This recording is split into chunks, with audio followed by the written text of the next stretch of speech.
From the Huntington Bank Studio, this is Colts 360. Colts 360 coming to you early this week because the Colts are coming to you early this week. I'm Lara Overton alongside head coach Shane Steichen. It is a throwback game, an old school AFC battle against the Pittsburgh Steelers Saturday afternoon at Lucas Oil Stadium. How much do you embrace getting to quickly turn the page with that next opportunity, coming up ahead of you sooner than it is usual, coming off Sunday in Cincinnati? Yeah, no, you definitely got to embrace the opportunity that we have in front of us. Obviously, a short week this week coming up, so our preparation, obviously, we're ahead on Pittsburgh right now, getting rolling, getting started. It'll be a heck of an AFC battle, at home. They're a really good football team, really good defensively. TJ Watt, obviously one of the best players in the National Football League that we got to be ready to roll. Through the wins, through the losses, you have stayed so level and you've stayed focused. Hey, no matter what we did last week, it's all about the next week and proving what you're going to do. That has been resonated across your team. How beneficial is it now that you've prepared the guys to handle, the highs and the lows, and you know that they're going to know how to treat this week and take care of business to be ready? Yeah, no question. I mean, you got to have a mindset that no matter what happens the week before, you got to move on to the next one. Obviously, last week against Cincinnati was humbling, and our preparation this week has got to be on point so we can be ready to roll. Even coming off of the loss, though, everything is still in hand. You're right there in the thick of it. Pittsburgh is as well. A lot of implications on the line. What is your message going into this week? Again, similar to last week, control what we control and focus on the details and the fundamentals. You know what I mean? Let's not beat ourselves. And, when you look around the league, the teams with the fewest mistakes usually win the football game. And we got to have the fewest mistakes. We got to be on it with our details and our fundamentals, and we got to have a great plan going forward. Looking at a few individual players that we want to talk about. Last Sunday, you got Grover Stewart back for your defense. Regardless of what the stat sheet or the numbers might reflect, where did you feel Grover's presence and return the most? You could just feel him, obviously, when he's out there playing. I mean, he's a big human being out there, so him and Buck inside, just having his presence back helps. Obviously, his veteran leadership, what he brings to that defensive line room is obviously with the whole defense as a whole and this football team. It's huge to have him back. Going forward. Also, Ronnie Harrison Jr. been so impressive in the time that he's been on the active roster. Had that incredible pick six at a pivotal time to create some momentum there in the second quarter. How is he proving to be more than just a role guy or a depth piece in the defense, but a true playmaker? Yeah, no, it's huge. Obviously, you can make plays and obviously take away the football like he has the last couple of weeks is big. And we got to continue that trend, getting the takeaways. But he's been doing a heck of a job stepping into that role and making plays for us. One guy who has made us take notice week in and week out, the emergence of Will Mallory for your offense, a draft pick out of University of Miami. What have you seen from him in terms of his development consistently over the course of the year? Yeah, no, he's done a heck of a job for us. He's got really good hands. He runs good routes. He's quick in and out of the breaks. He's got good speed when he does catch, that catch and run opportunity. And then him just coming from a football family, his dad's a coach. Growing up in that football world, he knows what it's about, and you can see it on a daily basis. His preparation, what he does, and what Tommy Manning, our tight end coach, does with those guys that gets them ready to play every week. Will be our guest coming up a little bit later on Colts 360. I want to ask about Zaire Franklin, another week in which we saw him come in on fourth down successfully. So is Zaire campaigning for more opportunities in the offense? We'll see. We got him fast to the flat this week. He didn't get his touchdown, but he opened Mo up for the touchdown, which was awesome to see. But it was good. Any role that he needs to be in, he'll play. Total team player. It was awesome to see. Off the field, Zaire was recognized as the team's Walter Payton Man of the Year nominee last week. Very familiar, of course, with all of what he does in the community, his leadership. But what is it that people outside this building don't see about Zaire Franklin that makes him so deserving? Yeah, I mean, the character that he has, the way he treats people in the building, the way he works, obviously, in the community. And I think just the Walter Payton Man of the Year award, just watching that, as a young kid growing up, and then now where it's gone to in the NFL honors and all that stuff. I think it's probably the best award you can receive as an NFL player. It's special. It's very special. Just the path that he's taken to getting where he's been. Obviously in the National Football League, and what he does off the field is second to none.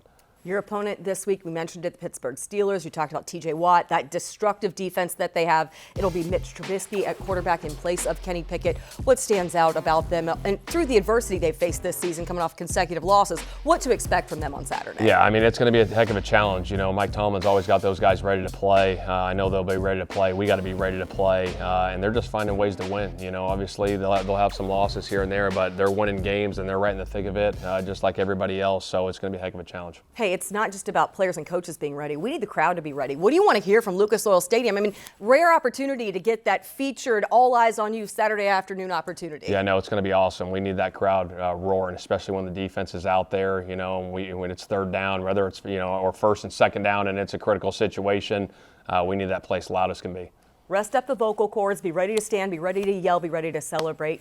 Appreciate your time, Coach. Thanks so much. Thank you. Coach, he's a genius in the way that he draws up the offense and, you know, gets the ball to the playmakers, you know, can move all the pieces around and scheme it up well. It's awesome. It's a fun offense to be a part of. It's an exciting offense to be a part of. So, and, you know, I think we're just scratching the surface in year one. And so it's a really bright future, and, you know, having a leader like him, you know, he brings that energy. Guys want to play for him, want to work for him. So it's been nothing but great. Still ahead, he's the Hurricane with Hoosier ties. Will Mallory on his development in Shane Steichen's offense and adapting to the NFL. That's next on Colts 360.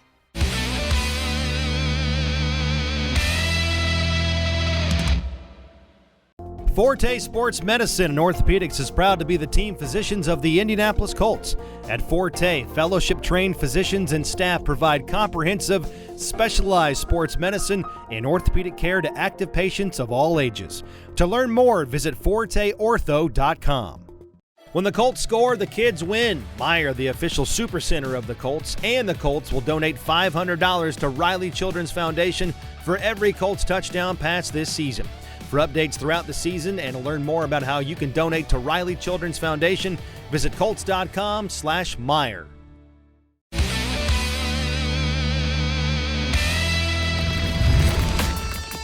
They throw it wide open down the field. This is Will Mallory. Mallory checking into the game. That's his first career catch. Mallory wide open down the field. The secondary lost control of where the tight end was, and Mallory takes it all the way down to the Houston 18-yard line. Joining me now, tight end Will Mallory. We saw that catch against Houston that got things rolling for you. You're coming off a performance with a career highs and receptions against Cincinnati. How much has your confidence just continued to grow from that first highlight we saw there in Houston to the point that you are now in your rookie season?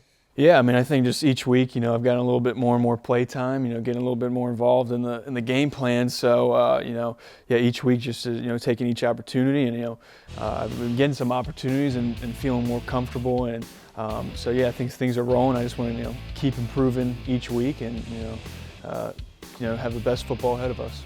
Drafted coming out of Miami, when you came here to Indianapolis, did you anticipate to have as heavy as a role as you've had in this first season? Yeah, no, I knew coming in, you know, it's a crowded tight end room with a bunch of talent. So it's going to be a good room, and I knew they wanted to use all of us in, you know, the different ways that we can. So, you know, whatever that was, I was ready for it. Whatever that was, you know, special teams or just, you know, getting out there and getting to catch some balls or in the run game. But, you know, whatever it was, I was ready for it, and I'm happy that it's, you know, working out this way. But got to keep it going. You mentioned a crowded tight end room, guys with tons of experience like Mo and Kylan, and then you have young guys too like Drew and Jelani. Of course, Jelani's sidelined due to injury, but still in there working with you guys each and every week. Where have you benefited most from not just having guys with experience, but also, as you mentioned, such a diverse kind of skill set among your group? Yeah, absolutely. Having, you know, a veteran like Mo, you know, he's seen it all. So he's got a lot of words of wisdom. And then having young guys that have gotten, you know, valuable playing time, such as Jelani, Drew, and Kylan, you know, in his third year. So, you know, you get bits and pieces from all of them. And you know, it's been helpful for me. They've been in my shoes. They know what, hey, you know, rookie year, it's tough. And so it's been a good room and a great room that, you know, I've learned a lot from, and we're really close. And, you know, we all bring something different to the table, and, you know, whatever we can do to help a team, that's kind of that mentality. Where have you benefited most as well, working with a veteran quarterback like Gardner Minshew, who has seen a lot of football, even though still young in his career, but played a lot of snaps? Yeah, I always say, he's like a coach on the field. He comes in that huddle, you feel confident in him because, hey, he knows everything, and he can get people lined up, and whatnot. So I've learned a lot from him just in the little times we get, during the week. And he's a great leader, great player, great teammate. So you learn a lot from him, and feed off of that, that energy and confidence that he has.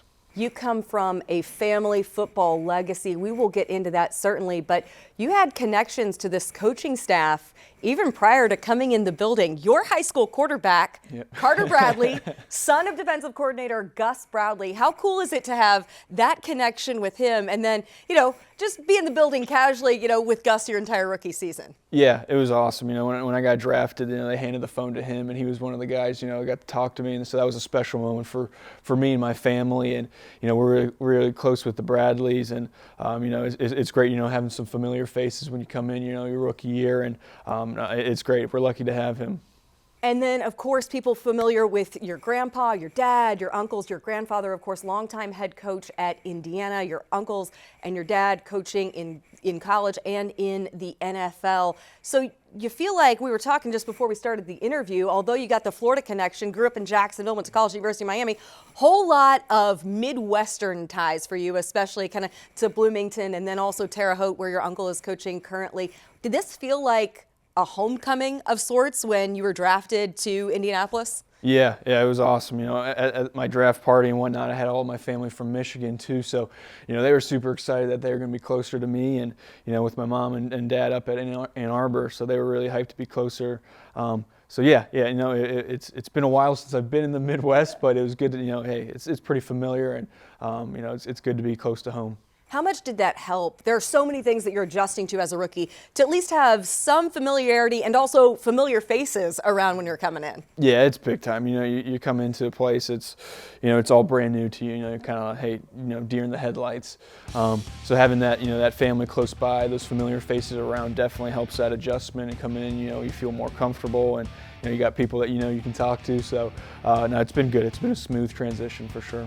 Coming from such a prestigious football legacy and so many football connections, was football ever not an option for you? Was there ever going to be anything else you did? Yeah, my family's super supportive of whatever I wanted to do, and it just so happened that I love football, so I'm glad I've been able to keep that going and in the family tradition. So no, yeah, super great family and supportive, but yeah, I'm happy it's in football. So happy to have you here as well. New face though, your head coach Shane Steichen. What is it about the way that he kind of calls the game and empowers guys within this offense that excites you most with the versatility and the way he likes to use guys in different ways? Yeah, Coach, he's a genius, and the way that he draws up the offense and gets the ball to the playmakers, can move all the pieces around and scheme it up well. It's awesome. It's a fun offense to be a part of. It's an exciting offense to be a part of. So I think we're just scratching the surface in year one, and so it's a really bright future. And having a leader like him, he brings that energy. Guys want to play for him, want to work for him. So it's been nothing but great. And we are excited to see that offense on display Saturday against the Steelers at Lucas Oil Stadium. Look forward to seeing you out there. Will, thank you so much for taking the time. Yeah, thank you guys. About to play a game of horse with the kid Mo. Should be an easy day for me. I got that left hand, great form, elbow in, all the stuff you learn in Little League. Everything he's saying sounds good, right? Let's just get to the game. Coming up, Mo Alley Cox and EJ Speed square off in an old school hoops battle. How the lightning fast linebacker measured up to the former college forward. You'll find out next on Colts 360.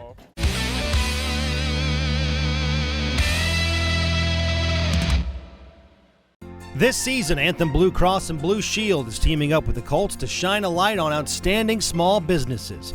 Indy's our hometown, and boosting local business is just one way we want to thank this great city. Go to Colts.com/Anthem Spotlight to nominate your favorite small business today. Anthem and the Colts, helping Hoosier small businesses score. It's time for the Forum Credit Union Question of the Week. Who holds the Indianapolis Colts record for making the Pro Bowl in each of his first 5 NFL seasons? Left guard Quentin Nelson. Nelson's made the Pro Bowl every year since being drafted in 2018. Visit the Forum Credit Union Fan Forum section of Colts.com to interact with other fans online. Forum Credit Union, helping members live their financial dreams.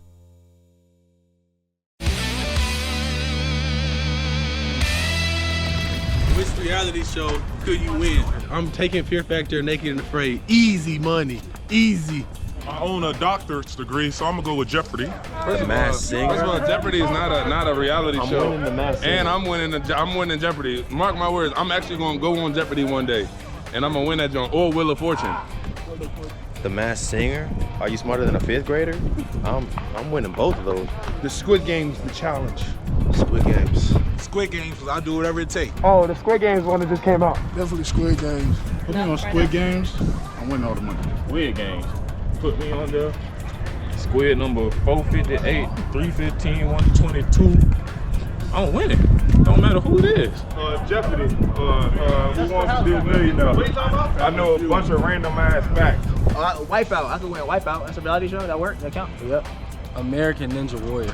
Any survival show. They could do the Bear Grylls, could do the Naked, the Naked and Afraid. yeah, the Naked and Afraid. Put me on Love Island. Not that, because I'm married. Wipeout. I'm telling you, I'm on it. Lone Survivor, I could do that. What is that? American Ninja Warrior? What is that called? Yeah. This guy. So there was one on Netflix too, where they was in Alaska. Like I could win that one. I win Survivor. Price is right all day. Mama raised me right. Fear Factor, like I could do that too. Before he was an NFL touchdown target, Mo Alley-Cox was a stud power forward and part of VCU's NCAA tournament runs. But that doesn't necessarily mean that he has the upper hand in a friendly teammate battle of horse. Just as he does on the field every Sunday, linebacker EJ Speed came to compete. Take a look as we present to you Horsing Around. He heating up from behind the Coca-Cola. That ain't your game. I am a walking bucket. We here about to play a game of horse with the kid Mo. Should be an easy day for me. You know, I got that left hand, great form, elbow in, all the stuff you learn in Little League. Everything he's saying sound good, right? Let's just get to the game. Yeah, all right. Floater. Oh yeah, let me get another float on. Bro, what we doing here, bro? Floater. Shoot the ball, bro. That's a floater, bro. Shoot the ball, bro. That boy ain't learned about that left hand. That's man. all. Oh, never mind. You ain't even like that for real. I like mine, huh? Let's go. Ooh.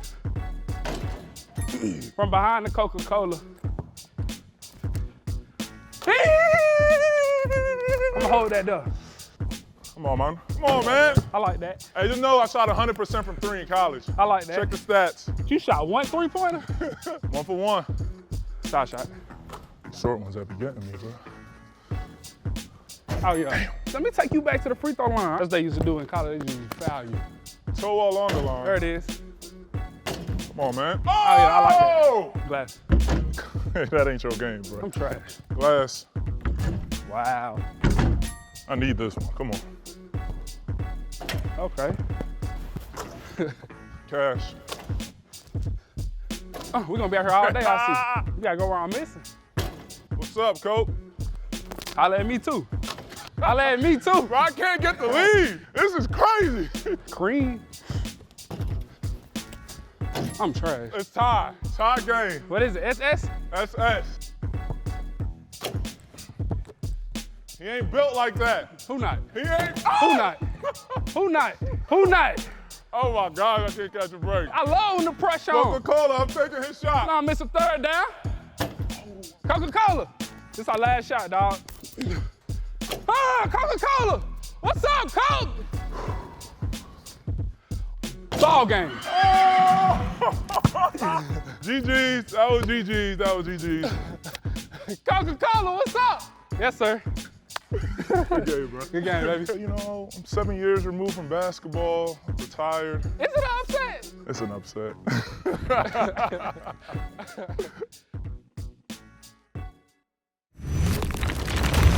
One of the many ways the Colts are giving back and helping those who need it most this season is through the Hands of Hope program. Players, along with Kristen Ballard and Nina Steichen, made the holidays merrier for local foster kids and those working in the Department of Child Services. The Colts community ganged up together to help foster children, and they bought a bunch of gifts for these foster kids, and we're here delivering them today. Foster parents have a lot on their plate, and we really think that it's about the foster parents as well as the kids, and to be able to give them something that they don't have to worry about and to bless the kids, that's what we're here today to do. We just believe that it's the season of giving, and we know we're all so blessed, so we just are grateful that we can be a blessing in the community, and this is a great organization to be a part of. You guys are the ones that are taking time away from your families to take care of these kids, take care of the families, trying to work with the parents, try to reunite, try to find better homes for them. These people just help so many children across the county and across the state. You can never overlook the people that are doing the everyday monotonous jobs. You have to help those kind of people and look out for them. Thanks for joining us this week on Colts 360 and tuning in early ahead of that Saturday afternoon kickoff at Lucas Oil Stadium between the Colts and Steelers.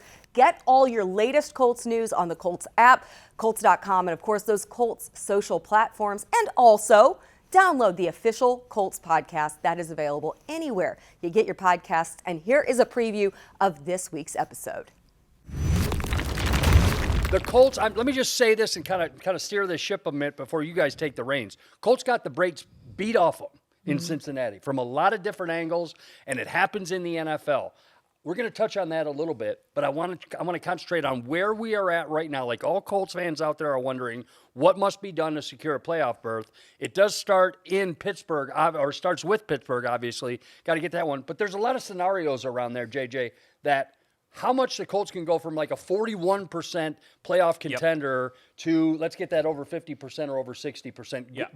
Starting with the Saturday game against the Steelers. Well, hold on. Anything can happen. Look at what happened this past weekend, even into Monday night with Miami losing to Tennessee. Come on. Did you see that? That teams were like 0-7-67 when trailing by 14 points in the fourth quarter. With 3 minutes to go. Yeah. Yes. Until the Titans won that game. See, that's last ridiculous in the NFL. Think Isn't about that all nuts? the great players and great teams and stuff. And Tennessee did that last night. That was incredible to watch. I'm just saying, I'm not a big Titan fan, but Will Levis, a rookie quarterback, and then the dunderhead plays that Mike Vrabel's team was doing, and then to shift that thing. I mean, it's tough to root on Tennessee when you're watching, a primetime game. But last night I was like, all right, boys, you're doing it. But all of a sudden now Baltimore is the team with the best record in the AFC. Colts have a win over them. Fun fact. Exactly.